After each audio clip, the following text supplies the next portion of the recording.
ख़ास तौर पे इमाम आली मकाम ने ये जुमले भी कहे कि भाई मैं खुद तो आया नहीं हूँ, आप लोगों ने खुतूत लिखकर मुझे बुलाया है। अब तवज्जो करें जरा, खुतूत लिखने वाले कौन थे, किन्होंने बुलाया? यहाँ पर बाज लोग ये कहते हैं कि मदीने से सहाबा साथ क्यों नहीं गए, उन्होंने क्यों रोका? उनकी अपनी राय थी, उनका अपना मशवरा था कि कूफा के लोग धोखेबाज हैं, दगा दे देंगे। वो उन्होंने रुखसत पे अमल किया और हमारे इमाम हुसैन ने अजीमत पे अमल किया। बेशक उनकी राय थी कि वो धोखा देंगे। अच्छा, हुआ भी ऐसा ही। जिन्होंने बुलाया था वो या तो घरों में जाके छिप गए या फिर यजीदी फौज में शामिल हो गए। तो जिस तरह यजीद मुजरिम है, यजीदी फौज के कारिंदे मुजरिम हैं बेशक, उसी तरह खुतूत लिखकर बुलाने वाले और धोखा देने वाले भी तो मुजरिम हुए कि नहीं? बेशक बेशक। यहाँ बुलाया हमें जलालपुर वालों ने और साथ ना दें तो क्या कहा जाएगा? भाई यही धोखेबाज कहा जाएगा। जो साथ देंगे तो वफादार कहा जाएगा। एक साहब को मैं सुन रहा था, चूंकि नेट का जमाना है आजकल, ये समझ लो जैसे मैं क्या जुमला बोलूं, छोड़ो रहने दो।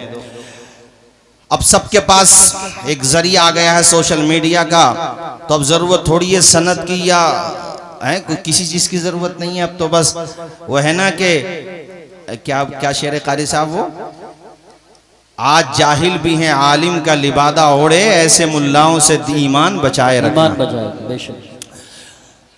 तो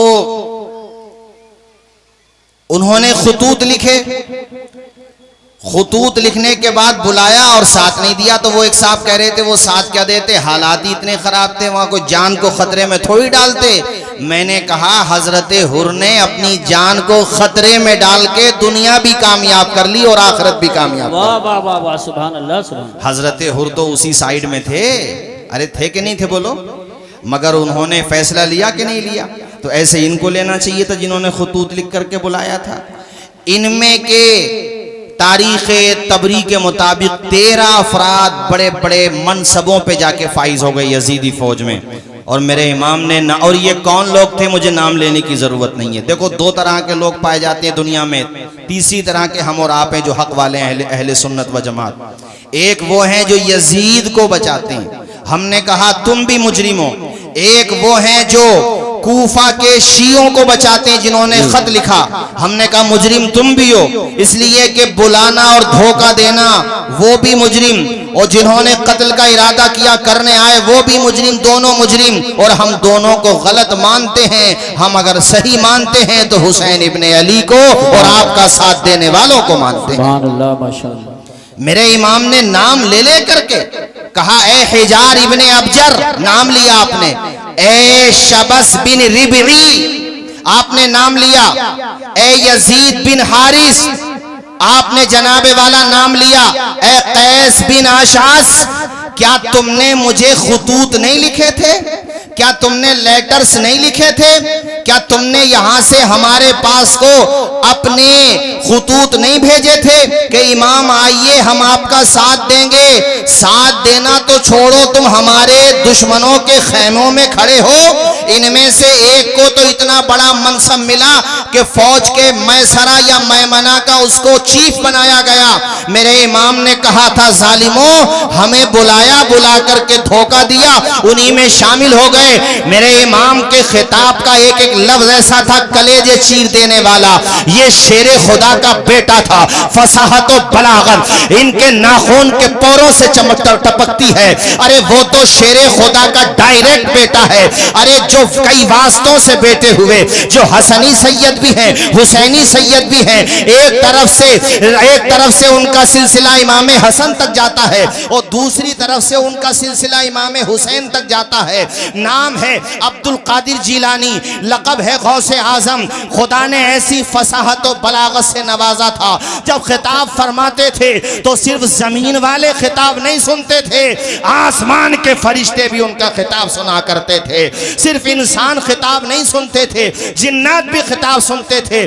कई पुश्तों के बाद जब उनकी नस्ल में पैदा होने वाले अब्दुल कादिर जिलानी की फसाहत और बलागत का ये आलम है, तो इमाम हुसैन की फसाहत का आलम क्या होगा, उनके खिताब का आलम क्या होगा, उनके खुतबे का आलम क्या होगा।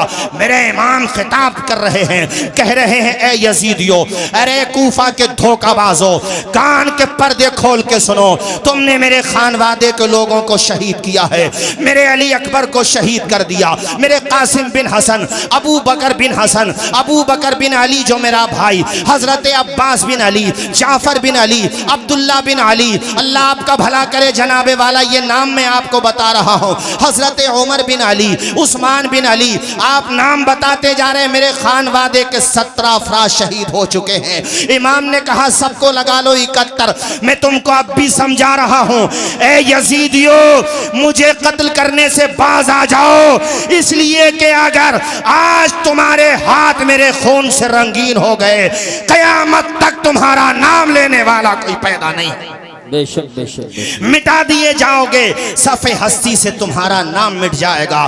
तुम्हारे पास दौलत बेशक हो सकती है, मगर 4 आदमियों में बात करने के काबिल नहीं रहोगे। इमाम खिताब फरमा रहे हैं, क्या मैं तुम्हारे नबी का नवासा नहीं हूँ? क्या तुम मुझे पहचानते नहीं हो? रुए ज़मीन पर आज की तारीख में कौन है जो मुझसे ज़्यादा बड़ा मर्तबा रखता हो? नबी का नवासा आज की तारीख में अगर रुए ज़मीन पर कोई है तो वो तने तन्हा हुसैन इब्ने अली है। ए यजीदियों मान जाओ। ये साथियों, दिलों पे मोहरें सबत हो चुकी थी, लग चुकी थी, जानते हुए भी कैसी गलती कर रहे थे।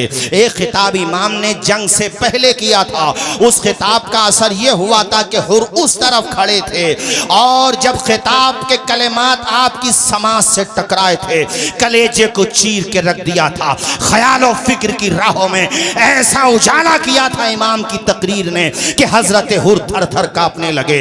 आपके साथियों जो यजीदी फौज के थे, चूंकि आप 1000 फौज ये यजीद की का जो दस्ता था उसके कमांडर थी, उन्होंने कहा ए हुर, हमने आपके माथे पे आज तक पसीना नहीं देखा है, आप तो बड़े बहादुर माने जाते हैं, आज का हो गया है जो इतने घबरा रहे हैं? हजरत हुर ने कहा था, जालिमो, मैं जिधर खड़ा हूं इधर मुझे जहन्नम के शोले नजर आ रहे हैं और जिधर से खिताब हो रहा है उधर हौज़े कौसर का जाम नजर आ रहा है। सुभान अल्लाह, माशाल्लाह, नारे तकबीर। इसलिए मैं अब फैसला लेता हूं। आपने अपने घोड़े को एड़ लगाई और छोड़ दिया, यजीद की साइड को छोड़ दिया, हुसैन इब्ने अली के कदमों में आके गिर गए। कहने लगे, हुसैन, मैं वही हूं जो आपको चारों तरफ से घेर घार के यहाँ पे लाया। खुदा की कसम मुझे बिल्कुल अंदाजा नहीं था कि ये जालिम इस हद तक चले जाएंगे। ऐ इमाम, मेरी गलती को माफ़ कर दें, रहमतुल लिल आलमीन के आप नवासे हैं, मुझे उम्मीद है कि आप माफ़ कर देंगे। इमाम ने बाजू पकड़े उठाया, कलेज सीने से लगाया, कसम मत का हुर्रन, ऐ हुर, तेरी माँ ने तेरा नाम हुर रखा है, हुर आज़ाद को कहते हैं, तेरी माँ ने तुझे आज़ाद किया है, आज मैं तुझे जहन्नम के शोलों से आज़ाद कर रहा हूँ।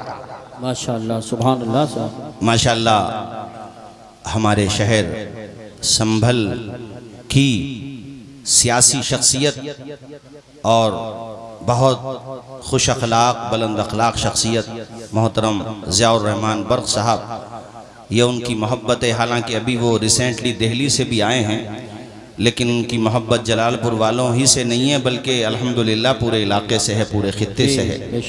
और मैं आपको बताऊं, अभी मैं गया भी था दिल्ली मिलने के लिए, तो बहुत फ़िक्रमंद थे अपने संभल के लिए, और अपने संभल के लिए काफ़ी कोशां भी रहते हैं। और मुझसे कह रहे थे कि हज़रत आप यकीन मानिए, इंशाअल्लाह मैं संभल को एजुकेशन के फील्ड में भी, स्वास्थ्य के फील्ड में भी और रेलवे के फील्ड में भी इंशाअल्लाह बड़ा काम करके दिखाऊंगा। ज़ोर से बोल दो ज़रा इंशाअल्लाह।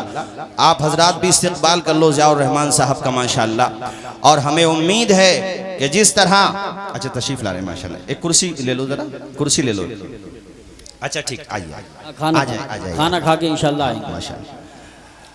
पिछले साल भी, गुज़िश्ता साल भी पूरी रात बैठे थे, इंशाल्लाह आज भी वो टाइम देंगे। और माशाल्लाह आपने खिताब भी सुना पार्लियामेंट में 3 या 4 मरतबा एक ही मानसून सत्र में अल्हम्दुलिल्लाह। और मैंने पूछा भी कि भाई, कहा अल्हम्दुलिल्लाह खुद से सेटिंग करके मैंने कर लिया माशाल्लाह। तो बर्क साहब का पूरा असर है अल्हम्दुलिल्लाह, पूरा असर है। अल्लाह ताला से दुआ है हम सबकी, आप सबकी, अल्लाह ताला इनको खूब हिम्मत और हौसला दे और इनके ज़रिए से सिर्फ हमारे संभल के पसमानदा हजरात की आवाज बुलंद न हो, बल्कि पूरे भारत के मजलूमों की आवाज बुलंद हो। आमीन। जोर से आमीन बोलिए सारे लोग, बुलंद आवाज से बोलिए आमीन। तो मैं ये अर्ज कर रहा था, बात यहां से निकली कि हज़रत हुर ने जब ये अपनी माफ़ी चाही तो इमाम हुसैन ने उनसे कहा, तेरी माँ ने तुझे आज़ाद नाम दिया है, मैं तुझे आज जहन्नम से आज़ाद कर रहा हूँ। एक वो खिताब हुआ था और एक आखिर में खिताब। दिल पे क्या असर पड़ा, मोहर लग चुकी थी। खैर इमाम के सामने जब ये पूरी सूरत हाल थी तो आपने कहा, आओ मेरे मुकाबले में, कौन है जो मेरा मुकाबला करे। तो उधर से तमीम इब्ने कहतबा नामी एक मुल्क शाम का बड़ा नामी गिरा पहलवान आया और वो मुकाबला करने के लिए जैसे मैदान में आया, उसने अनाप शनाप जो भी उसके मुंह में आया वो कहता चला गया। मेरे इमाम ने उससे कहा, ए जालिम, जंग बातों से नहीं होती है, तू हमला कर, मैं तेरे हमले का जवाब देता हूँ। बातों बातों में वो ये कह बैठा, ए हुसैन, तुम मेरे सामने अभी बहुत छोटे हो, मुझे जंग का बड़ा तजर्बा है और मैं बड़ा माहिर हूँ, मैं फ़नून हर्बो ज़र्ब में महारत रखता हूँ। मेरे इमाम से वो कहने लगा कि मैं मुल्क शाम का शेर हूँ। उसने जब शेर का नाम लिया तो हुसैन इब्ने अली ने फरमाया, तो मुल्क शाम का शेर है, तेरे सामने जो खड़ा है वो खुदा के शेर का शेर है। वाह वाह वाह, सुभान जरा अल्लाह। जोर से बोलो, वो खुदा के शेर का, वो खुदा के शेर का शेर है। सरवरे अंबिया से कह दूंगा, जाके मैं मुस्तफ़ा से कह दूंगा, मुश्किलों सामने से हट जाओ, वरना मुश्किल कुशा से कह दूंगा। बोलो नारे हैदरी, या अली। सारा मजमा हाथ उठा के या अली बोले, नारे हैदरी, या अली। जोर से नारे हैदरी। या अली। आपने जब कहा, अरे तेरे सामने जो खड़ा है वो खुदा के शेर का शेर है, मुकाबला कर, उसने हमला किया। शेर खुदा के बेटे ने ऐसा पलट के वार किया कि एक ही वार में तमीम इब्ने कहतबा के हाथ से तलवार छूट भी गई और बीच में से टूट भी गई। बेशक बीच में से देख रहे हो भाई कारी साहब, अभी प्रोग्राम बीच में है, फाइनल स्टेज पे नहीं। जी जी। और कुर्सियां सब फुल हो गई। इससे अंदाज़ा हुआ कि जलालपुर वालों को भी पूरे इलाके से मोहब्बत है और पूरे इलाके को भी जलालपुर से मोहब्बत है। जी माशाअल्लाह। है हमारे इमदाद भाई हों, इमरान भाई हों, अब्बास भाई हों या तमाम भाई हों, यहाँ तो भाई भाई है माशाअल्लाह। अहमदाबाद में भी जलालपुर की बड़ी भाईगिरी है माशाअल्लाह। है अल्लाह सलामत रखे, अल्लाह शाह। अहमदाबाद के लोग वहाँ बैठ के सुन रहे हैं और जो यहाँ मौजूद हैं वो यहाँ सुन रहे हैं। अल्लाह इन्हें खुश रखे। हमारे पूरे इलाके के जितने युवा वहाँ जाते हैं, अच्छी आदतें लेकर के आओ वहाँ से, जो अच्छे हैं माशाअल्लाह, लेकिन बुरी आदतों से दूर रहो। ठीक है कि नहीं भाई? हाँ, तवज्जो फरमाइए हजरात। मेरे इमाम ने ऐसा वार किया कि एक ही वार में तमीम के हाथ से तलवार छूट भी जाती है बीच। अच्छा, वो भी समझ गया कि अब मैं क्या करूं। इमाम ने फरमाया, तलवार उठा ले, वरना दुनिया कहेगी कि हुसैन ने निहत्ते को मार दिया। अब वो क्या कर पाता। पहुंचा दिया इमाम हुसैन ने वहीं पर जहां पे उसको पहुंचना चाहिए था। उसके बाद कई अफराद यके बाद दीगर आते रहे। जलालपुर और आसपास पूरे दूर दराज से आए हुए मेरे भाइयों, एक एक करके तो ये सब आ जाते। मेरा ईमान कहता है हुसैन तने तन्हा सबको काफ़ी हो जाता। कुत्तों की आदत होती है कि चारों तरफ से हमला कर दिया एक शेर पे, कोई तीर से, कोई तलवार से, कोई खंजर से, कोई भाले से। इतने ज़ख्म लगे मेरे हुसैन के कि पुश्ते फर। चूँकि मुझे करबला के बाद के वाक़यात भी बयान करने, इसलिए मैं सीधा सीधा उसी तरफ चलता हूँ कि आप पुश्ते फ़रस से ज़मीन पे तशरीफ़ लाए, मगर सजदे की हालत में हैं मेरे इमाम। दुनिया वालों को पैगाम दे रहे हैं, ज़माने वालों गवाह रहना, नमाज मेरी कज़ा नहीं है। बेशक बेशक। जलसा करने वालों, अभी हमारे डॉक्टर आशकार साहब आए हुए हैं रुकनुद्दीन सराय से, मेरे बड़े भाई हैं माशाल्लाह, बड़ी मोहब्बत रखते हैं मुझसे। उन्होंने कहा कि इशा की नमाज जमात से पढ़ी तो कह रहे थे 2 सफ़े थी, उसमें आधे नमाजी थे। तो ये सिर्फ मैं यहाँ की शिकायत नहीं कर रहा हूँ, हर जगह की। जलसा बाद में है, नमाज पहले है। नमाज की अदायगी फ़र्ज़ है, समझ रहे हैं कि नहीं आप? जलसा हो तो जलसे का रिज़ल्ट भी आना चाहिए। और मैं ये बात ख़वातीन से भी कहूँगा कि ये भी 5 वक्ता नमाज पाबंदी से पढ़ा करें और आप लोग भी 5 वक्ता नमाज पाबंदी से पढ़ा करें। हुसैन इब्ने अली को तो देखो दुनिया से जा रहे हैं, सजदे तो सबने किए, तेरा अलग अंदाज है, तूने वो सजदा किया जिस पर नबी को नाज है। ऐसा किया हुसैन ने सजदा नमाज में, सजदा नमाज में, ऐसा किया हुसैन ने सजदा नमाज में, जैसे झुका हो सब्र का काबा नमाज में, काबा नमाज में। अल्लाह अल्लाह, पूरा बदन लहू, जनाबे वाला पूरे बदन से लहू रस रहा है, मगर फातिमा का बेटा आखिरी सजदा करके दुनिया वालों को पैगाम दे रहा है, मेरे नाना जान के उम्मतियों, देखो नमाज कज़ा न करना। नमाज की अहमियत को मेरे इमाम ने बताया, सुभान अल्लाह की शान के साथ बताया। आप अंदाज़ा तो लगाएं, न मस्जिद में न बैतुल्लाह की दीवारों के साए में नमाज इश्क अदा होती है, तलवारों के साए में। इस्लाम के अलम को उठा या हुसैन ने, बातिल के आगे सर न झुकाया हुसैन ने। क्या चीज है नमाज बता या हुसैन ने, सजदे में अपने सर को कटाया हुसैन ने। ये दश्ते, बड़े सारे लोग मेरे साथ, ये दश्ते करबला से अब भी आती है सदा, हय्या अला सलाती। जरा सारे लोग पढ़े हय्या अला सला, हय्या अला सलाती, हय्या अला सला। दी हजरत बिलाल ने काबे से जब सदा, माशाल्लाह ये हमारे रामा बुजुर्ग से अल्लाह खुश रखे। वैसे जलसों का माहौल पूरे इलाके को रामा बुजुर्ग नहीं दिया है भाई, ये बात तो मानना पड़ेगी। रावा बुजुर्ग ये पंसुखा, अल्लाह शाद व आबाद रखे, सबको खुश रखे। हजरात, इमाम की शहादत के बाद भी यजीदियों के मजालिम की तारीख कम नहीं हुई है, बल्कि उनकी नाशों पे, उनके मुबारक जिस्मों पे घोड़े दौड़ाए गए हैं और उनके सरों को नेज़ों पे उठा लिया गया है। इमाम के सरे अक़दस से कुरान की तिलावत की आवाज़ भी सुनी गई है। ये फर्जी बात नहीं है जो बता रहा हूँ, मैं हवाला रखता हूँ। कुरान मजीद की तिलावत की आवाज़ आई है कटे हुए सर से। मेरे इमाम ने बता दिया कि कुरान कल भी मेरे साथ था, कुरान आज भी मेरे साथ है। कटे हुए सर से तिलावत की आवाज़ आई और खौली नामी बदबख्त इमाम के सर को अपने घोड़े की गर्दन से बांध कर ले गया। माज़अल्लाह, जोर से बोलिए माज़अल्लाह। घर पे लेके पहुंचा और घर पे ले जाके उसने इमाम के सर को एक जगह बेअदबी के साथ इसी तरीके से माज़अल्लाह फेंक दिया। माज़अल्लाह, बहुत भारी जुमला था मगर बयान करना पड़ा।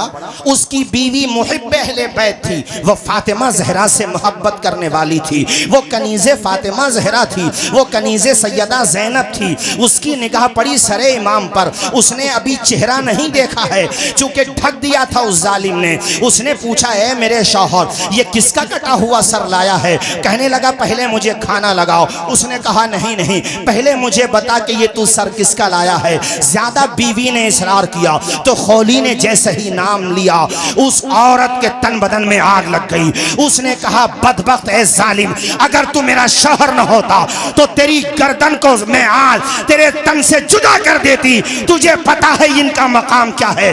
अरे ये वो है जिनके लिए नबी ने अपने सजदे को तवील कर दिया था। ए बदबख्त, तू इनके सर को लाया है और वो भी इस बेदर्दी के साथ यहाँ पर फेंक रहा है। अब मैं तेरे खाने का ख्याल नहीं करूंगी, अब तू अपना काम देख। वो बदबख्त अपना काम में लग गया, खाना वाना खाने लगा। ये सीधा गई इमाम आली मकाम के सरे अक़दस को एक साफ कपड़े में लिया और आपकी जुल्फों पे जो गर्दो गुबार लग गया था रास्ते में, और जंग करते हुए उसने अपने दुपट्टे, साफ सुथरे कपड़े से दुपट्टे से उसको साफ किया। फिर आपके माथे को साफ किया, आपके पूरे चेहरे को। उस औरत का बयान है, खुदा की कसम, लोगों के वो सर जो तन से जुदा होते हैं, उन सरों में और चेहरों में वो रौनक नहीं होती है जो नबी के नवासे के कटे हुए चेहरे के अंदर रौनक था। बेशक नारे तकबीर, नारे रिसालत, नारे हैदरी, नारे गौसियत, मसलके आला हज़रत। औरत कहती है मैंने इमाम के सरे अक़दत को एक तश्त में रखा और उसके बाद मैंने बड़ी इज्जत के साथ अपने घर पे जो सबसे अच्छी जगह थी वहाँ पे रखा। मेरा शौहर बदबख्त खौली जाकर के तो सो गया, अपनी कमीनगाह में जाकर के सो गया, मगर मैं पूरी रात इमाम आली मकाम के चेहरे की ज़ियारत करती रही। मुअर्रिखीन ने लिखा है और जनाबे वाला वो औरत कहती है मैंने शबे तैजूर के सन्नाटों में देखा, पूरी दुनिया में अंधेरा हुआ था मगर सरे इमाम आली मकाम तक आसमान से नूर ही नूर बरस रहा था। सुभान अल्लाह माशाअल्लाह। और क्यों ना बरसे, हमारे इमाम ने यूं ही तो नहीं कहा है। क्या कहा है इमाम ने? तेरी नस्ले पाक में है बच्चा बच्चा। जरा जोर से बोलें। अजीज़म मौलाना सलीम साहब माशाअल्लाह, किधर चले गए माशाअल्लाह, ये देखने में बड़े सीधे सज्जन है माशाअल्लाह, मगर बड़ा अच्छा मुताला हमारे मौलाना सलीम साहब माशाअल्लाह। पढ़िए मेरे साथ झूम के जरा।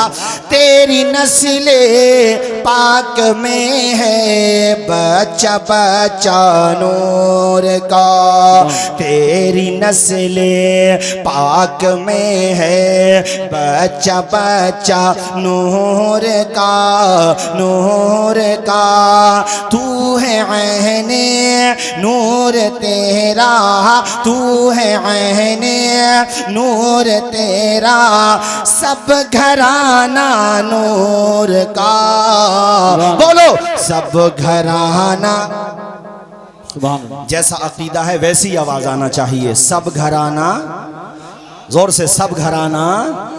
वो औरत कहती है मैं पूरी रात इमाम आली मकाम के सरे अक़दस और आपके चेहरे मुबारक की ज़ियारत करती रही। दिन निकला।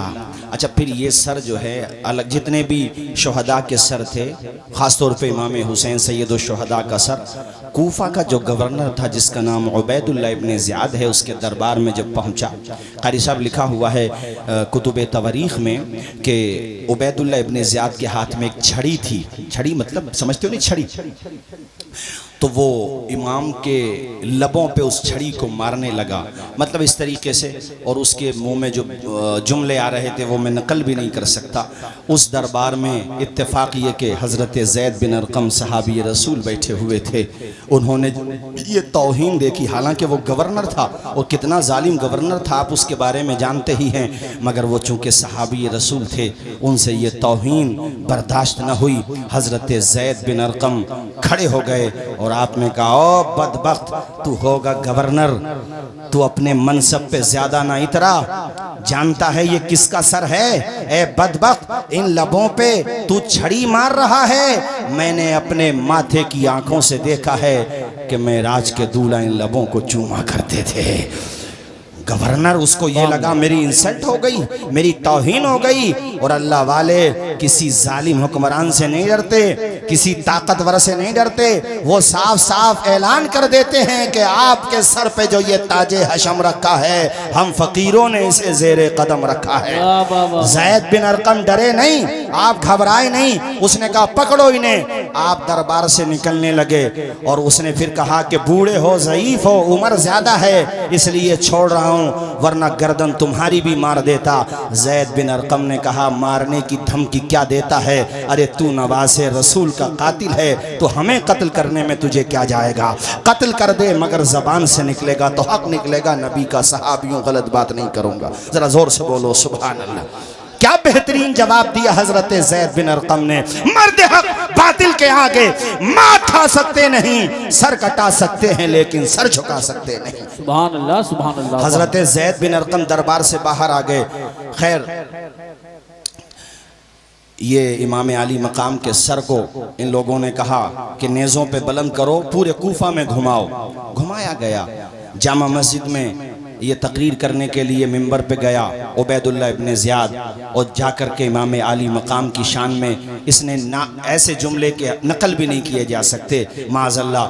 बस समझ लो कि बुराई करता रहा। वहां पे हजरत अब्दुल्ला बिन अफीफ अज़दी बैठे हुए थे, बहुत बड़े मुहिब अहले बैत थे, अहले बैत अथार से बेपनाह मोहब्बत करते थे, उनसे जब्त ना हो सका, आंखों से माजूर थे, नजर नहीं आता था। उन्होंने कहा कूफा के लोगों, खुतूत लिख के तुमने बुलाया और ये कुत्ता तुम्हारे मिंबर पे बैठ के बकवास कर रहा है और तुम्हारी आंखों में रोशनी भी है मगर दिल अंधे हो चुके हैं। तुम सब चाहो तो इसकी जान भी ले सकते हो मगर बहरे हो गए हो, अंधे हो गए हो, हिम्मत नहीं तुम्हारे अंदर। मैं आंखों से माजूर हूं मगर ये तौहीन हुसैन की बर्दाश्त नहीं कर सकता। खड़े हुए और कहा तू झूठा, तेरा बाप झूठा, हुसैन सच्चा, हुसैन का बाप सच्चा। सुभान अल्लाह। नारे तकबीर, नारे रिसालत, नारे हैदरी, नारे गौसियत, मसलके आला हजरत फैजान शहदाए करबला मौलाना तौसीफ रज़ा साहिब क़िबला। गवर्नर का मतलब उस जमाने का चीफ मिनिस्टर, बल्कि प्राइम मिनिस्टर समझ लो पूरे कूफा का, जिसके हाथ में पूरा लॉ एंड ऑर्डर होता था, सब कुछ होता था। अरे उसने कहा सारे नमाजियों के सामने एक अंधा आदमी, उसने अपनी भाषा में कहा एक नाबीना आदमी मेरे बारे में ऐसा बोलेगा, कहा पकड़ो इसे। उसके फौजी जैसे ही हजरत अब्दुल्ला बिन अफीफ अज़दी को पकड़ने के लिए दौड़े तो उनके जो कबीले के लोग थे वो भी सामने से आ गए। वो समझ गया कि अब यहाँ पे जंग आराई हो जाएगी, महाज खुल जाएगा, बात लंबी पड़ जाएगी। उसने अपने फौजियों को इशारा किया कि रहने दो। उस वक़्त मामला ठंडा हुआ मगर सब अपने अपने घरों पे चले गए। फिर किसी और दिन या फिर उसी रात में किसी और दिन जब उसको मौका मिला, हजरत अब्दुल्ला बिन अफीफ अज़दी जो माजूर थे, नाबीना थे, ओ लोगों किसी नाबीना को नाबीना समझ के हकीर न समझना। हकीकत में तो नाबीना वो है कि आंखों में नूर हो और मुस्तफ़ा की अजमत को ना देखता हो। हकीकत में बहरा वो है कि उसकी कानों में समात की ताकत है मगर वो कुरान की तिलावत न सुनता हो। वो इंसान जिसकी आंखें अगरचे नाबीना हैं मगर दिल मुस्तफ़ा की मोहब्बत में चूर है, हुसैन की मोहब्बत में चूर है, अहले बैत की मोहब्बत में चूर है, वो सहाबा की मोहब्बत भी रखता है साथ में। ओ भाइयों, तो वो नाबीना होकर के भी अल्लाह रसूल को प्यारा होता है। अफीफ हजरत अब्दुल्ला बिन अफीफ अज़दी को इसके लोग गिरफ्तार करके ले गए और इसने कहा कत्ल कर दो। हजरत अब्दुल्ला बिन अफीफ अज़दी को भी कत्ल कर दिया जाता है। ओ साथियों, जुल्म रुकता नहीं है इन लोगों का। ये बातें बहुत हैं, बस तेजी से सुनते चलिए। ये सब यानी सरों को और फिर काफिले वालों में कौन कौन है? हजरत ज़ैनब हैं, हजरत फातिमा बिनते हुसैन हैं। फातिमा इमाम हुसैन की बेटी का नाम भी फातिमा है, बड़ी बेटी का नाम फातिमा है। और मैं आपकी मालूमात के लिए बताऊं कि हजरत इमाम हुसैन की छोटी बेटी का नाम सुकैना है, जिसको हम और आप आसानी के लिए, तलफ़ुज़ में आसानी के लिए सकीना बोल देते हैं। वो छोटी बेटी हैं। हजरत फातिमा बिनते हुसैन का जो निकाह हुआ है वो इमाम हसन के बेटे हसन मुसन्ना से हुआ है और फिर उनसे जो नस्ल चली है वो हसनी सादात कहलाते हैं और जो इमाम ज़ैनुल आबिदीन से नस्ल चली है वो हुसैनी सादात कहलाते हैं। जरा जोर से बोल दो ना यार सुभान अल्लाह। और मेरे भाइयों तवज्जो के साथ सुनो, हजरत ज़ैनब अल्लाह अकबर ये कौन है? ये हजरत इमाम अली मकाम की बहन है। अल्लाह अकबर। उस रोज़ कारी साहब और हम साथ साथ थे अभी बड़े हसनपुर के पास। मैंने वहाँ पर भी ये कहा था कि दास्ताने करबला रिश्तों की अहमियत बताता है। भाई भाई में कैसी मोहब्बत होना चाहिए। अब्बास अलमबरदार से पूछो, अबू बकर बिन अली से पूछो, हजरत उस्मान बिन अली से पूछो। ये बाप शरीक भाई हैं, माँ शरीक और बाप शरीक भाई। हजरत इमाम हसन थे जो शहादत सिर्री के दर्जे पे फाइज हो चुके थे। ये जो करबला में 7 या 8 भाई शहीद हुए हैं ये सब बाप शरीक भाई हैं, यानी माएँ दूसरी हैं, बाप हजरत मौला अली शेर खुदा हैं। सौतेले भाइयों में मोहब्बत कम होती है मगर यहाँ आलम यह है, मोहब्बत का आलम यह है कि सारे के सारे भाई इमाम हुसैन के नाम पे अपनी जानों का नजराना पेश करने आ गए हैं। उनकी माओ ने तरबियत दी है उन्हें कि हुसैन तुम्हारे भाई बाद में हैं, तुम्हारे सरदार पहले हैं, तुम्हारे आका पहले हैं। भाई भाई के रिश्ते को कैसे निभाया जाता है करबला की दास्तान पढ़ो। शौहर और बीवी के रिश्ते को कैसे निभाया जाता है करबला की दास्तान पढ़ो। सुभान अल्लाह, सुभान अल्लाह। तेजी के साथ कारी साहब शहर बानो यज़्द गर्द की बेटी हैं, बादशाह की बेटी हैं। और हज़रत उमर फारूक आज़म के दौर में वो आई थी और उस वक़्त हज़रत उमर फारूक आज़म ने कहा था ये शहज़ादी है, तो उन्होंने कहा भी इसका शहज़ादे ही से होगा। कितने नादान हैं वो लोग जो मोहब्बत अहले बैत का झूठा दावा करें और हज़रत उमर के बारे में बकवास करें, हज़रत अबू बकर उस्मान के बारे में बकवास करें। उन्हें तो इतनी मोहब्बत है कि हज़रत शहरबानों के लिए रिश्तों की लाइन लगी हुई है, मगर हज़रत उमर ने कहा नहीं नहीं ये शहज़ादी है, तो उन्होंने कहा इसका शहज़ादे ही से होगा। सबने कहा हुजूर किससे होगा, कि आपके बेटे से होगा? कहा नहीं, अली के बेटे हुसैन से होगा। जरा जोर से बोलो ना यार सुभान अल्लाह, और मचल के बोलो जोर से सुभान अल्लाह। वो शहर बानो बादशाह की बेटी, और देखो मैदान करबला में वफ़ा की कैसी तारीख़ रकम कर रही हैं। अल्लाह अकबर। बहन का रिश्ता भाई से कैसा होता है ज़ैनब से पूछो, और भाई का रिश्ता बहन से कैसा होता है हुसैन इब्ने अली से पूछो। अल्लाह अकबर। दरबार में जब यजीद के ये मैं बहुत तेज़ी से दिमश्क और फिर उसके बाद चूँकि मदीना शरीफ वापसी, और फिर बाद में इन यजीदियों का अंजाम क्या हुआ, कैसे चुन चुन के मारे गए, और आज तक यजीद ये सर ना उठा सकी। आज कोई यजीद से मोहब्बत करने वाला भी हो तो वो अपनी निजी महफिलों में यजीद का दिफा कर सकता है, उसके अंदर ये हिम्मत नहीं कि खुल के मैदान में आ जाए। और कोई खुल के मैदान में आ भी जाएगा तो जलील होके जाएगा, वो रुस्वा होके जाएगा। जब यजीद के बेटे मुआविया ने अपने बाप की खिलाफत को ठोकर मार दी तो औरों का हाल क्या होगा। ऐ लोगों तवज्जो फरमाइए, यजीद के बेटे का नाम भी मुआविया था। तवज्जो फरमाइए हजरात, मैं ये अर्ज कर रहा था आप लोगों से कि दरबार में जब पहुंचे यजीद के दरबार में, तो वहां पर सैयदा ज़ैनब ने जो खिताब किया है, आपने फरमाया था ए यजीद, मेरे भाई को कत्ल करने के बाद ये ना समझना कि मेरे भाई हुसैन का जिक्र ख़त्म हो जाएगा, मेरे ख़ानदान का जिक्र ख़त्म हो जाएगा।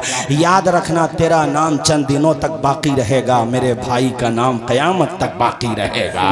वो जन्नती जवानों के सरदार हैं, लिहाजा चर्चा उनका जहां फर्श पर रहेगा वहां अर्श पर भी रहेगा, जन्नत में भी रहेगा। ऐ जालिम कान के पर्दे खोल के सुन, ऐसा खिताब किया था हजरत ज़ैनब ने पर्दे की ओर से कि नाना के नवासे ने मुसल्ला नहीं छोड़ा, सर तन से जुदा हो गया, सजदा नहीं छोड़ा, दरबार में बोली भी तो लहजे में अली के, ज़ैनब ने किसी हाल में पर्दा नहीं। सुभान अल्लाह माशाअल्लाह। ऐसा नायाब खिताब किया था हज़रत सैयदा ज़ैनब ने। हज़रात नौमान इब्ने बशीर, ये जो कूफा के गवर्नर थे पहले, जिनको माजूल कर दिया था यजीद ने, जिनकी जगह उबैदुल्लाह इब्ने ज़ियाद को बिठाया था, नौमान इब्ने बशीर को बुलाया गया। फिर नौमान इब्ने बशीर के साथ इस खानवादे को मदीना शरीफ भेजा गया, और मदीना शरीफ जब ये खानवादा पहुंचा है, अल्लाह अकबर कबीरा, उस मंज़र को ना पढ़ा जा सकता है कमा हक़्क़हू, ना सुना और सुनाया जा सकता है। बस इतना समझ लीजिए कि क़यामत सुग़रा एक वो थी जो करबला में बपा हुई, करबला के बाद भी जो पूरे रास्ते में, और अब जब मदीना शरीफ ये काफ़िला पहुंचा है, अहले मदीना सरहद पे आ गए थे मदीना शरीफ की, और सबकी निगाहें तलाश करती थी नवासे रसूल को। अल्लाह अकबर। कोई आँख ऐसी न थी जिसमें आंसू न हो, कोई दिल ऐसा न था जिसमें आंसुओं का पैमाना न छलक रहा हो। अल्लाह अकबर। हज़रत इमाम ज़ैनुल आबिदीन जो इमाम हुसैन के साहबजादे हैं, जिनसे नस्ल हुसैनी चली है, आप जैसे ही मदीना शरीफ पहुँचे हैं तो पहले सीधे अपने घर नहीं गए, बल्कि प्यारे नबी की तुरबत अथर पे गए हैं, आपकी कब्र अथर पे गए हैं, रोज़े पाक पे गए हैं। और जाते ही जैसे ही प्यारे नबी की कब्र पे आपकी निगाह पड़ती है, बेसाख्त आपकी आंखों से आंसू निकलने लगते हैं, दिल के पैमाने आंखों से छलकने लगते हैं, सब्र का बांध टूट जाता है। कहते हैं नाना जान अपने नवासे का सलाम कबूल कर लीजिए। उसके बाद ऐसी ढारस बंदी है कि मदीने वालों की हिचकियां बन गई थी, अल्लाह अकबर कबीरा। ये वो इमाम ज़ैनुल आबिदीन हैं जो आम तौर पे आम दिनों में भी रोज़े से रहा करते थे। हमारे मुसलमानों से तो रमज़ान के रोज़े नहीं रखे जाते। ये वो हैं कि जो आम दिनों में भी रोज़ा रखा करते थे, और जब वक्त अफ्तार कभी मशकीज़े का ठंडा पानी सामने आ जाता तो आँखों से पानी निकलने लगता था। लोग कहते थे, इमाम आप पानी को देख के क्यों रोते हैं? कहते थे, मुझे करबला की याद आती है। अल्लाह अकबर। ये वो इमाम ज़ैनुल आबिदीन हैं कि जब इनका इंतकाल हो गया था, नहलाने वाले ने इनको नहलाया। अल्लामा ज़हबी ने सियर व आलाम नुबला के अंदर ये बात लिखी है कि गस्साल ने जब इनको गुस्ल दिया तो जब इनकी कमीज उतारी उसने, तो उसने देखा कि आपकी पुश्त पे, आपकी पीठ पे वज़न उठाने के निशानात हैं। वो उसने ये बात आकर दफन के बाद मदीने शरीफ में अलग अलग जगहों पे कह दी। पूरे मदीने में ये चर्चा हो गई कि इमाम हुसैन के साहबजादे ज़ैनुल आबिदीन को किसी ने बोझ उठाते हुए भी नहीं देखा, तो फिर वो पीठ पर निशानात कैसे पड़ गए, आपकी पुश्त अथर पे निशानात कैसे पड़ गए? चर्चा ज़्यादा हुई तो आपके खादिम में ख़ास ने कहा, मदीने वालों, मुझसे मेरे इमाम ने मना किया था, राज था, मगर तुम न जाने क्या क्या समझने लगो, इसलिए अब बताना भी ज़रूरी है। ए मदीने वालों, जानते हो हुसैन इब्ने अली के शहज़ादे हज़रत इमाम ज़ैनुल आबिदीन सैयद सज्जाद हमारे आला हज़रत इनके वसीले से दुआ मांगते हुए कहते हैं, सैयद सज्जाद के सदक़े में साजिद रख हमें, इल्म हक़ दे बाक़रे इल्म हुदा के वास्ते, जो सजदा करने वालों का सरदार है वो ज़ैनुल आबिदीन। अल्लाह अकबर। जिसने नस्ल हुसैनी चली है जिससे, वो इमाम ज़ैनुल आबिदीन जो सब्र की चट्टान बन के जिंदा रहा। चट्टान तो फिर भी चट्टान होती है, ये वो है कि चट्टान से भी ज़्यादा मजबूत रहा, वो इमाम ज़ैनुल आबिदीन जो तहज्जुद गुजार, वो इमाम ज़ैनुल आबिदीन जो नवाफिल अदा करने वाला, गरीबों में सदका खैरात करने वाला। कहा, मदीने वालों, तुम ये जानना चाहते हो कि ज़ैनुल आबिदीन की पेशानी पे निशानात कैसे पड़े? ए मदीने वालों, जब तुम बाद नमाज इशा अपनी अपनी ख्वाबगाहों में जाके आराम फरमा हो जाते थे, सो जाते थे, तो उस वक़्त फातिमा का पोता, शेर खुदा का पोता, इमाम हुसैन का शहज़ादा हज़रत इमाम ज़ैनुल आबिदीन मस्जिद से बाहर आते।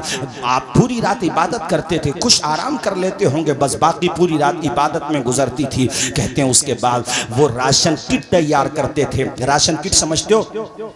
खाने का पैकेट, यानी गल्ला, जौ का आटा, कनस्तर तेल का, ये सब तैयार करते, और जब तैयार करके इकट्ठा हो जाते, मैं कहता, हुजूर मेरी पुश्त पे रख दें। इमाम ज़ैनुल आबिदीन कहते, क़यामत के दिन हर बंदा अपना बोझ खुद ही उठाएगा। अल्लाह ने मेरे बाजुओं में ताकत दी है, तुम बस यहीं पे रहो, मैं खुद अपने कंधे पे उठा के ले जाऊंगा। कहते कि फिर उन घरों पे जाते जिन घरों में यतीम बच्चे रह रहे होते थे, उन यतीमों के सर पे किसी का हाथ नहीं होता था। ऐसी बेवा औरतें होती थीं जिन बेवाओं के सर से उनके शौहरों का साया उठ चुका होता था, उनके दरवाजे पे रख के आते, फिर आते, और फिर वो लकड़ियों को एक जगह कर लेते थे, उन लकड़ियों के बोझ को अपने कंधे पे, ईंधन के बोझ को ले जाते। अल्लाह अकबर। मदीने के वो लोग सुबह को जब नमाज फजर के लिए उठते, उनकी आंखें मसरत से नम हो जाती, दुआएं निकलती, अल्लाह इस बंदे को तू आबाद रख जो बंदा हमें बताता भी नहीं है और हमारी जरूरत पूरी करके चला जाता है। इस खूबसूरती से आप मदद करते थे। कहा, मदीने वालों, वो जो पीठ पे, पुश्त पे निशानात थे, वो उसी इमदाद के निशानात थे जो रात के अंधेरे में इमाम किया करता था। ऐ मेरे दीनी भाइयों, ये तरीका अपनाओ हुसैनियत का, इस तरीके से लोगों की मदद किया करो। कारी साहब, मुझे आपके पढ़े हुए अशार याद आ रहे हैं। हुस्न अखलाक की अनमोल निशानी दे दो, गम के ठहरे हुए दरिया को रवानी दे दो। तुम हुसैनी हो तो एहसान के मशकीज़े से कोई दुश्मन भी अगर मांगे तो पानी दे दो। रूह की प्यास को अखलाक का प्याला दे दो, अपनी किस्मत के अंधेरों को उजाला दे दो। अपने रूठे हुए मौला को मनाना हो अगर, अपने हिस्से का पड़ोसी को निवाला दे दो। ऐ लोगों, ये तरीका अपनाओ। अल्लाह अकबर। पूछा कि इमाम ज़ैनुल आबिदीन कितने लोगों की मदद करते थे मदीने शरीफ में? कहा, मेरी मालूम मालूमात के मुताबिक 100 परिवार यानी 100 परिवार ऐसे थे। परिवार की बात कर रहा हूँ, अफराद कितने बैठेंगे? हर परिवार में अगर आप 5 अफराद भी जोड़ लें औसतन तो 500 अफराद बैठते हैं। फरमाया मेरी मालूमात के मुताबिक सिर्फ मदीने शरीफ में 100 परिवार ऐसे थे जिनके घर का चूल्हा जल रहा था तो इमाम ज़ैनुल आबिदीन की मदद से जल रहा था। जरा हाथ उठा के बोल दो यार एक मरतबा या हुसैन। जोर पूरा मजमा बोले जोर से या हुसैन। ये इमाम ज़ैनुल आबिदीन, अल्लाहु अकबर कबीरा। और साथियों सुनो, अभी यजीद का जुल्म जो है रुका नहीं है। इसने चूँकि जब ये वाक़या हो गया था तो मदीने शरीफ में जिन लोगों ने बैयत कर ली थी उनमें इतना गम व गुस्सा भर गया कि एक शख्स ने, देखो मेरी तरफ देखो, एक शख्स ने अपने पाँव की जूती पाँव से निकाली, हाथ से नहीं, इस तरीके से, और जूती बहुत दूर जाके गिरी। कहा हम यजीद की बैयत को ऐसे निकाल के फेंकते हैं जैसे अपने पाँव की जूती निकाल के फेंक दी। और पूरे मदीने में बगावत हो गई यजीद के खिलाफ, सबने बैयत तोड़ दी। इसने नवासे रसूल को शहीद कर दिया पूरे मदीने में। तो अब यजीद ने मुस्लिम इब्ने उक़बा नामी एक कमांडर इन चीफ को अपने साथ, यानी इसने ऑर्डर दिया और कहा कि तुम जाओ और मदीने पे जाके चढ़ाई कर दो। तो उस मुस्लिम इब्ने उक़बा बदबख्त ने 7000 या फिर 4000 फौज के साथ मदीने शरीफ पे जाके हमला कर दिया। वो मदीना कि जिस मदीने में ऊंची आवाज से बोलना बगैर जरूरत के जायज नहीं है, उस मदीने में मस्जिद नबवी में इन जालिमों ने घोड़े बांधे, घोड़े माज़अल्लाह, जहां पर जन्नतुल बकी है वहां पे घोड़े बांधे। अभी मैं सऊदी हुकूमत के हवाले से मैं देख रहा था कि वहां पे कोई उनका खास प्रोग्राम था, तो उस जमाने में सवारी के लिए घोड़े इस्तेमाल होते थे, आज गाड़ियां इस्तेमाल होती थी। तुमने जो किताबों में पढ़ा था आज माथे की आंखों से देख लिया। रोज़े रसूल के पास फॉर्चूनर गाड़ियां घुमाई जा रही हैं, जहां के बारे में कुरान ने कहा मेरे महबूब के दरबार में अपनी आवाज ऊंची ना करो वरना अमाल बेकार हो जाएंगे। ये कैसा दरबार है? अरे इमाम अहले सुन्नत से पूछो, आला हजरत कहते हरम की जमीन और कदम रख के चलना, अरे सर का मौका है ओ जाने वाले। सुभान अल्लाह, सुभान ये ऐसी जगह है। और यजीदी फौज ने यहाँ पे घोड़े बांधे। वो लोगों 7000, तवज्जो से सुनिएगा, 7000 सहाबे ने, 7000 या 700, थोड़ा सा मुझे कंफ्यूजन हो रहा है यहाँ पे, चूँकि वीडियोस भी लगी बन रही हैं तो कोई बात गैर जिम्मेदाराना ना हो। बहरहाल इतना कह लीजिए कि बड़ी तादाद में सहाबे किराम को शहीद किया गया। अल्लाह अकबर कबीरा। मैं आपको क्या बताऊँ, अल्फाज नहीं मेरे पास उस मंजर को बयान करने के लिए। एक अजीम ताबई है, नाम है उनका सईद इब्ने मुसय्यब।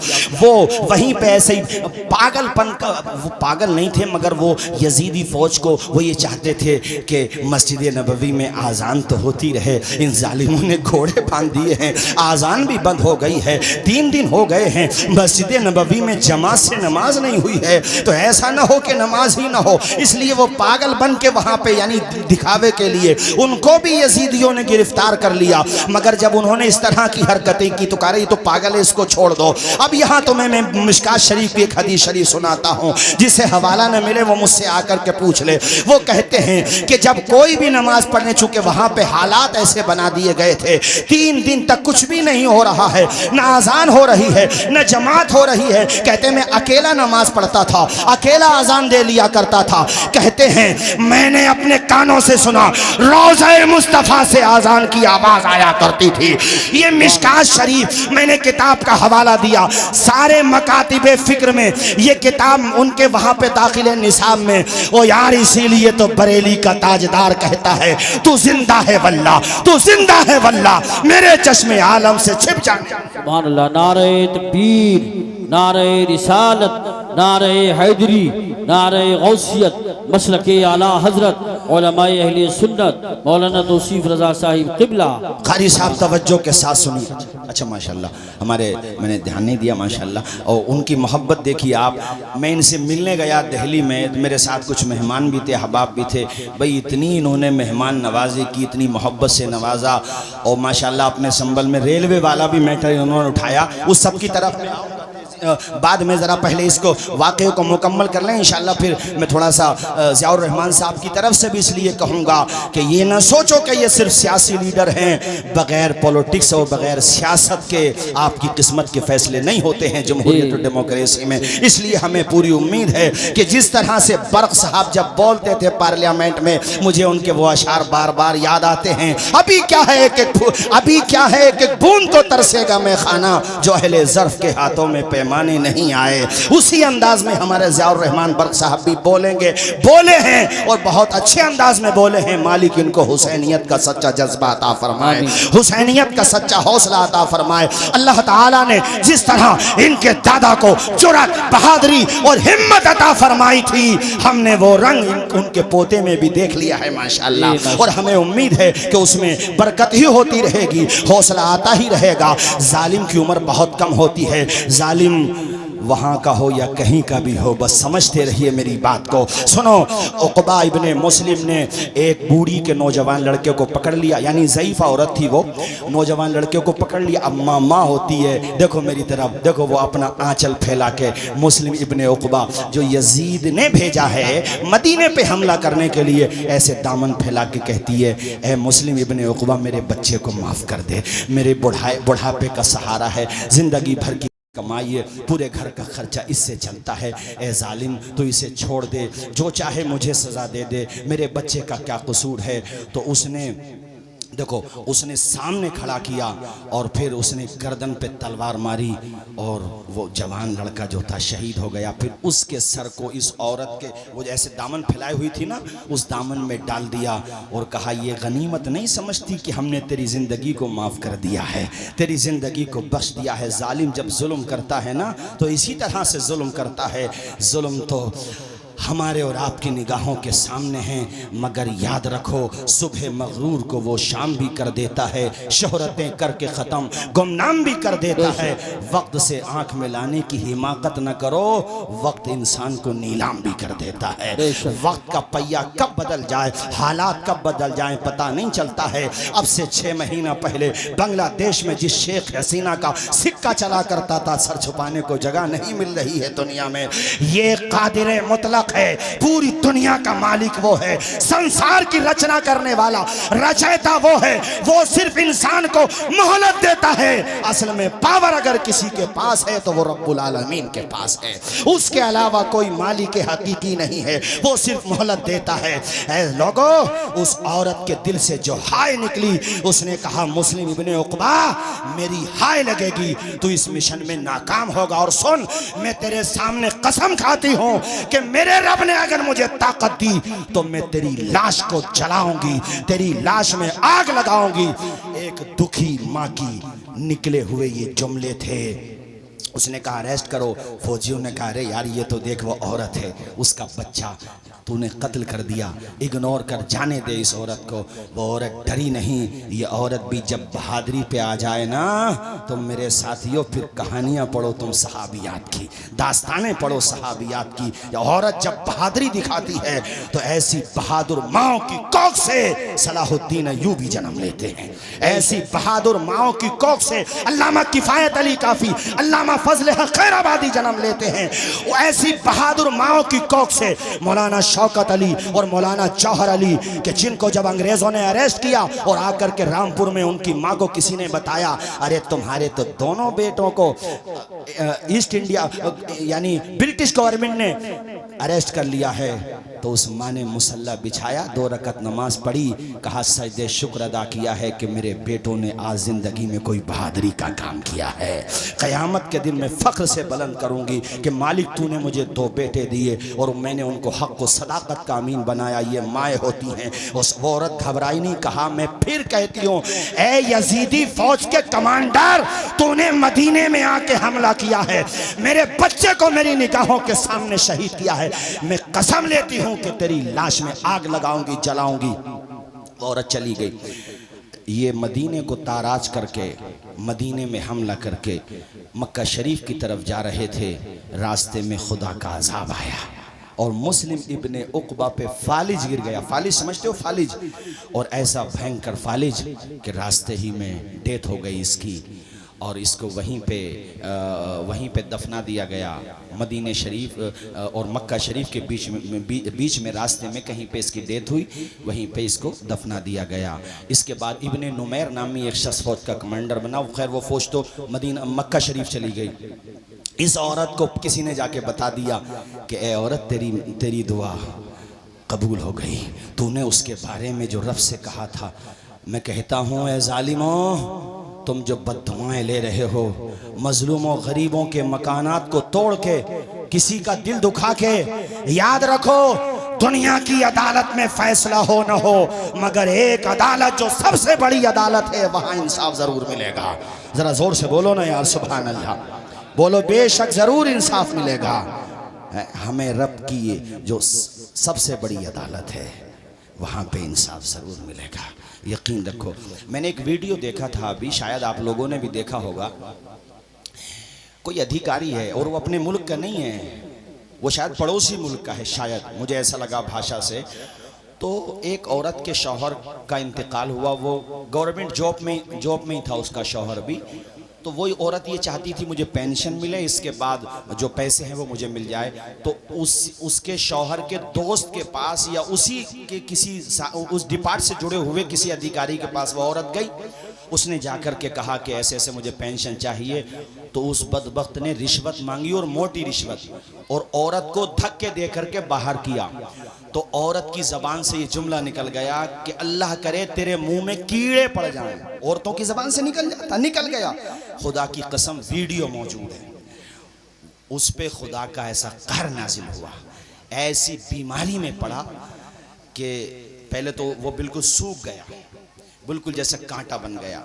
और मैंने वीडियो में देखा कि वो अस्पताल में एडमिट है, और डॉक्टर ने जब उसका होंठ ऊपर किया ना, ऊपर वाला होंठ और नीचे वाला होंठ, तो होंठ के अंदर दोनों तरफ, यानी नीचे वाले होंठ में भी और ऊपर वाले होंठ में भी, खुदा की कसम छोटे छोटे कीड़े उसमें साफ नजर आ रहे हैं। कैसी बद्दुआ लगी है। डरना चाहिए अल्लाह के खौफ से, अल्लाह के गजब से और उसकी पकड़ से डरना चाहिए। किसी मजलूम की हाय नहीं लेना चाहिए, किसी कमजोर को सताना नहीं चाहिए। बेशक वो रस्सी को ढील देता है, मगर कुरान में ये भी कहता है इन्न बत्श रब्बिका लशदीद, बेशक तुम्हारे रब की पकड़ बहुत सख्त है। वो ढील देता है नमरूद को, तो नमरूद कहता है मैं खुदा हूं, मगर जब पकड़ता है तो विकलांग मच्छर से ही काम तमाम कर देता है।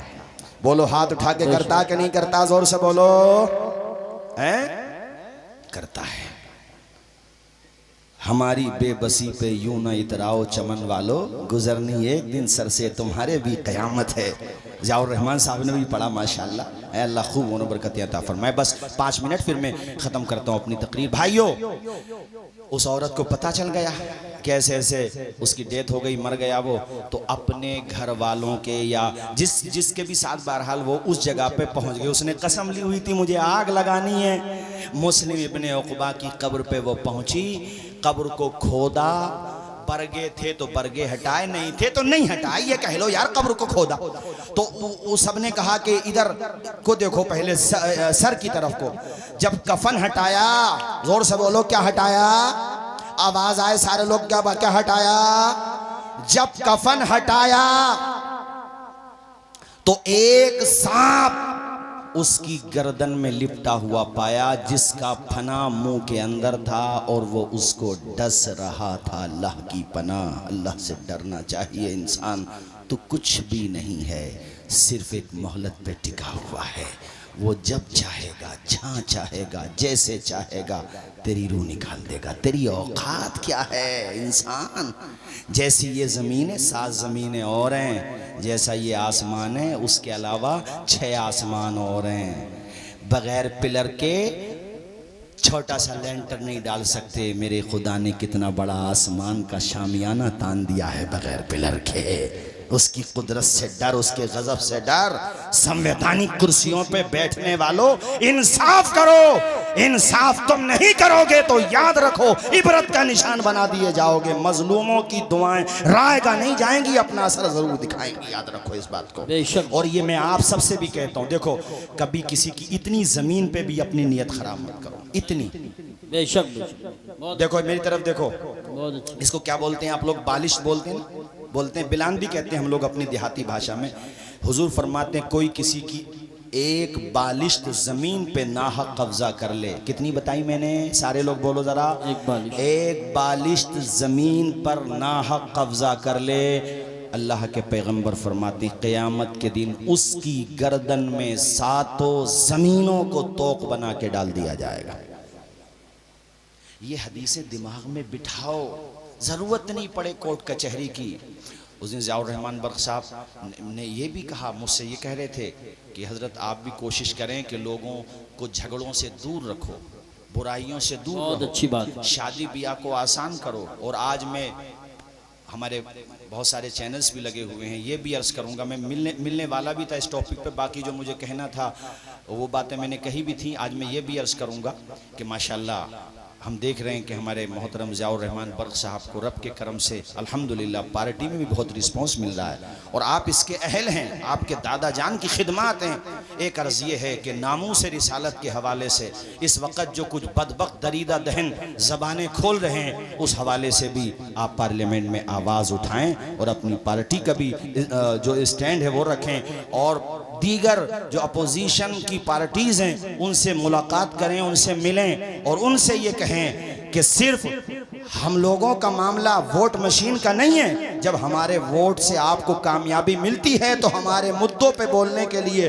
सिर्फ ज़ियाउर रहमान साहब ना हो, बल्कि दूसरी कम्युनिटी के नेता हजरात भी हमारी आवाज़ उठाएं। जोर से हाथ उठा के आप ज़रा इनकी हिम्मत भी बढ़ाएं, हौसला भी बढ़ाएं और आप इनसे कहें कि हमारा ये मुतालबा है कि हम नबी की शान में तौहीन करने वालों को बर्दाश्त नहीं कर सकते और उनके खिलाफ एक बिल पास किया जाए और पार्लियामेंट में ये आवाज़ उठाई जाए कि हमारे पैगंबर की शान में बार बार तौहीन करने वाले तौहीन कर रहे हैं। अच्छा, यहाँ पे मैं पब्लिक से भी एक बात कहूँगा, देखो हमसे भी बहुत लोग कह रहे थे संभल में, कभी रोड पे क्यों नहीं आते, एहतजाज क्यों नहीं करते। तो सुनो, जब तक हमें हमारे सांसद जी या हमारे शहर मुफ्ती या हमारे मरकज़ी मदरसे से या दीगर मदारिस से या हमारे शहर इमाम जब तक कोई गाइड न दें, महज जज्बात की रो में बाहर निकलना बेवकूफ़ी के अलावा कुछ नहीं है। ऐसा कोई काम करो जिससे पता चले कि आपको तो कुछ नहीं मिला, उल्टा आपका नुकसान हो गया। कोशिश ये करो कि ऐसे इक़दाम किए जाएँ जिसका असर पड़े, जैसे पार्लियामेंट में आवाज़ उठाई जाए, मीडिया में दबाव बनाया जाए,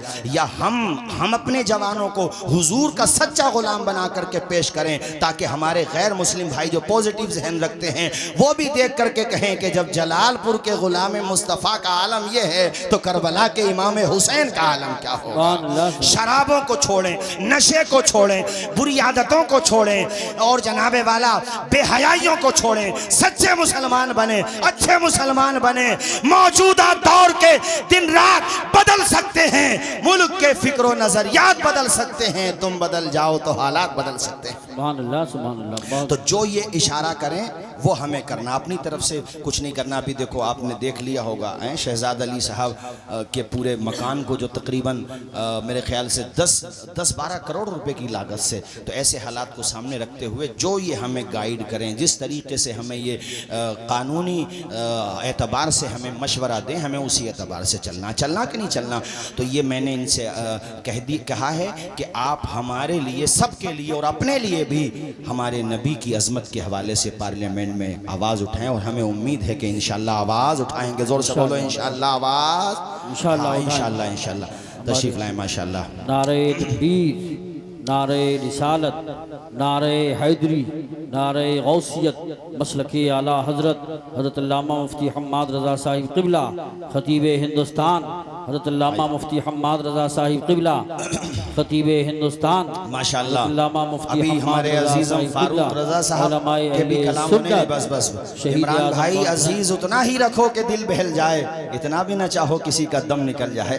चमन रहेगा, फूल खिलेंगे, ज़िंदगी रही तो फिर मिलेंगे। और फिर माशाअल्लाह काफ़ी दिनों के बाद आज हमारे मुफ्ती साहब का खिताब होना है माशाअल्लाह। और बस आप बैठ जाइए, सारे लोग बैठ जाइए, तशरीफ़ रखें। बस मैं आखिरी बात और उसके बाद फिर मैं अपनी तकरीर ख़त्म कर रहा हूँ। मैं आपको बता दूँ कि माशाअल्लाह अपने संबल में ट्रेन के हवाले से भी आवाज़ उठाई है और मुझे बताया कि सिर्फ मैंने आवाज़ नहीं उठाई है बल्कि जो रेलवे मंत्री हैं उनसे मुलाकात भी की है, करूँगा भी। जब तक मेरे अंदर हिम्मत है, हौसला है, जान है, मैं कोशिश करता रहूँगा कि संभल में एजुकेशन के हवाले से भी, स्वास्थ्य के हवाले से भी, और ये रेल वाला काम अगर हो गया तो कम से कम हम जैसे लोगों को तो बड़ा आराम हो जाएगा।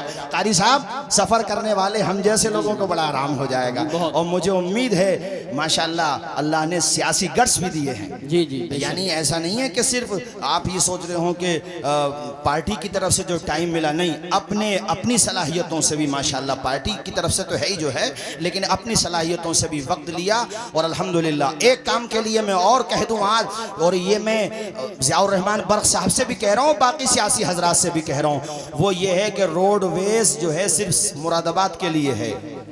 भाई ये रोडवेज चंदोसी के लिए भी होना चाहिए, बहजोई के लिए भी होना चाहिए, और अमरोहा के लिए भी होना चाहिए। चूँकि हमारे प्रोग्राम खाली मुरादाबाद में तो होते नहीं है, सब जगह ही होते हैं, तो सब जगह के लिए होना चाहिए। इंशाअल्लाह ये काम भी होगा। अल्लाह ताला इनकी उम्र में, इल्म में खूब बरकत अता फरमाए, और हमारे हज़रत मुफ्ती हम्माद साहब, मौला ताला उम्र में खूब बरकतें अता फरमाए, और हमारे कारी यूसुफ रज़ा साहब इंशाअल्लाह चमन रहेगा। नहीं अब्बास भाई, अब देखो अब बहुत हो गया, इन्हें भी सुनना है, और मैं तो ये चाहूँगा कि चाहे 5 मिनट की गुफ्तगू हो, मगर हमारे मोहतरम सांसद ज़ियाउर रहमान बर्क साहब की भी होना चाहिए। वो भी अपने दादा जान के रंग में कुछ अशार सुना दें। मैंने वो पढ़ा था ना, अभी क्या है, एक एक बूंद को तरसेगा मैं खाना, जो अहले ज़र्फ़ के हाथों में पैमाने नहीं आए। अस्सलामु अलैकुम व रहमतुल्लाहि व बरकातहू।